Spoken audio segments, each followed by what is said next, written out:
Hello, ഇന്നത്തെ വീഡിയോയിലേക്ക് എല്ലാവർക്കും സ്വാഗതം. ഇന്നത്തെ വീഡിയോ പാമ്പേഴ്സ് ഡിസ്പോസിങ് വീഡിയോ ആണ്. കുഞ്ഞുങ്ങൾക്ക് ഇപ്പോൾ ക്ലോത്ത് ഡൈപ്പേഴ്സൊക്കെ ഉണ്ടെങ്കിലും നമ്മൾ പുറത്ത് പോകുമ്പോഴൊക്കെ പാമ്പേഴ്സ് തന്നെയാണ് യൂസ് ചെയ്യുക. അപ്പം നമുക്ക് പാമ്പേഴ്സ് എങ്ങനെ ഡിസ്പോസ് ചെയ്യാമെന്നുള്ള വീഡിയോ കാണാം. അപ്പോൾ എൻ്റെ വീഡിയോ ആദ്യമായിട്ടാണ് നിങ്ങൾ കാണുന്നതെങ്കിൽ സബ്സ്ക്രൈബ് ചെയ്യുക, ലൈക്ക് ചെയ്യുക. അപ്പം നമുക്ക് വീഡിയോയിലേക്ക് പോവാം. ഇവിടെ ഞാൻ എന്താ 2-3 ദിവസത്തെ പാമ്പേഴ്സ് എടുത്ത് വെച്ചിട്ടുണ്ട്. അപ്പോൾ ഓരോന്നായിട്ട് അതിനുള്ളിലത്തെ ജെല്ല് നമുക്ക് ഒരു പഴയ ബക്കറ്റിനകത്തോട്ട് ഇടാം.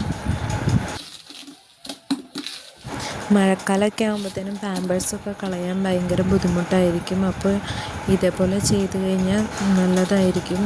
വെറുതെ അവിടെ ഇവിടെയും കൊണ്ട് ഇട്ട് കളയണേക്കാളും നല്ലതാണ് നമ്മൾ വീട്ടിൽ തന്നെ അത് നശിപ്പിച്ച് കളയാനായിരിക്കും ഏറ്റവും നല്ലത്. അപ്പോൾ ഞാനെങ്ങനെ ചെയ്യണമെന്ന് നമുക്ക് നോക്കാം.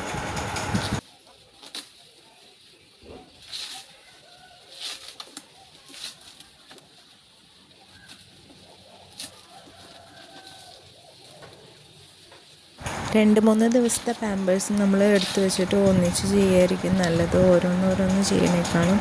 അപ്പോൾ 2-3 ദിവസത്തെ ഒരു കഴുകി വൃത്തിയാക്കിയിട്ട് ഒരു ബക്കറ്റിലിട്ട് വയ്ക്കുക. എന്നിട്ട് എല്ലാം കൂടെ ഒരു ദിവസം ചെയ്തിട്ട് കഴിഞ്ഞാൽ നമുക്ക് സുഖമായിട്ട് കളയാൻ എളുപ്പമായിരിക്കും.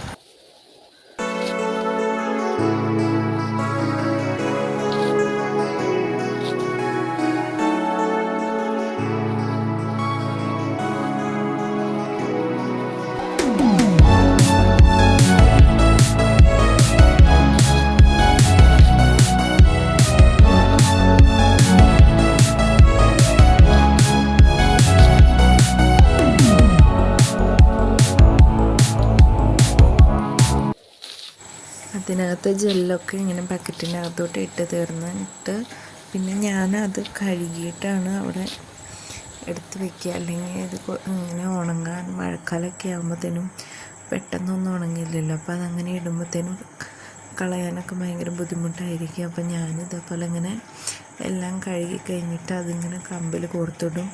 അപ്പോൾ അതങ്ങനെ അവിടെ കിടന്ന് ഉണങ്ങും. അതിനുശേഷം അത് കളയുക. നമ്മൾ എടുത്ത് വെച്ച ജെല്ലിനകത്തോട്ട് കുറച്ച് ഉപ്പിട്ട് കൊടുക്കുക.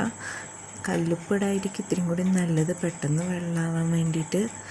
ഞാൻ കല്ലുപ്പില്ലാത്ത കാരണം പൊടിപ്പിട്ട് കൊടുത്തു. അതിനുശേഷം നമ്മൾ ഒരു കമ്പ് വെച്ചിട്ട് ഇളക്കി കൊടുക്കുക നല്ലപോലെ. കുറച്ച് കഴിയുമ്പോഴത്തേനും ഇതേപോലെ വെള്ളമായിട്ടിരിക്കുന്നുണ്ടാവും. അന്നേരം വല്ല തൊടിയിലൊക്കെ കൊണ്ട് ഒഴിച്ച് കളയുക. അപ്പോൾ ഇത്രയുള്ള വീഡിയോ ഇഷ്ടപ്പെട്ടാൽ സബ്സ്ക്രൈബ് ചെയ്യുക, ലൈക്ക് ചെയ്യുക. Okay, by.